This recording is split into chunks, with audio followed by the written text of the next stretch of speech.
मुबारक हो माहे সুপ্রিয় দর্শক শ্রোতা, আসসালামু আলাইকুম ওয়া রাহমাতুল্লাহি ওয়া বারাকাতুহু। মহান রব্বুল আলামিন বলেন, কুল ইয়া ইবাদিয়াল্লাযিনা আসরাফু আলা আনফুসিহিম লা তাকনাতু মির রাহমাতিল্লাহ ইন্নাল্লাহা ইয়াগফিরুয যুনুবা জামিআ ইন্নাহু হুয়াল গফুরুর রহিম।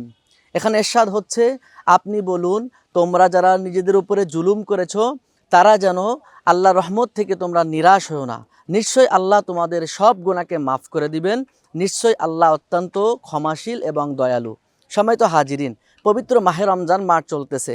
এই মাসে আমরা আমাদের নিজেদের উপরে অনেক গুনাহ করেছি, অনেক জুলুম করে ফেলেছি, কিন্তু আল্লাহর রহমত থেকে নিরাশ হওয়া যাবে না। আল্লাহ রব্বুল আলামিন এই আয়াতে আমাদের সেই শিক্ষা দিয়েছেন, তোমরা যারা নিজেদের উপরে গুনাহ করেছো, জুলুম করেছো, আল্লাহর কাছে যদি খাঁটি দিল দিয়ে খাঁটি মনে যদি আমরা তওবা করতে পারি, খাঁটি তওবার মাধ্যমে মহান রব্বুল আলামিন আমাদের জীবনের সব পাপ রাশিগুলো, সব গুনাহগুলো অবশ্যই মাফ করে দিবেন। সুতরাং আমাদের এই আয়াত থেকে শিক্ষা নিয়ে আমাদের কর্তব্য হচ্ছে এই মাহে রমজানে আমাদের নিজেদের গুনাহের কথা স্মরণ করে আমরা লজ্জিত হয়ে আল্লাহ রাব্বুল আলামিনের কাছে আমরা অবশ্যই ক্ষমা প্রার্থনা করব।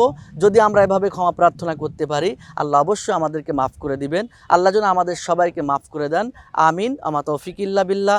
আসসালামু আলাইকুম ওয়া রাহমাতুল্লাহ। मुबारक हो माहे रमजान।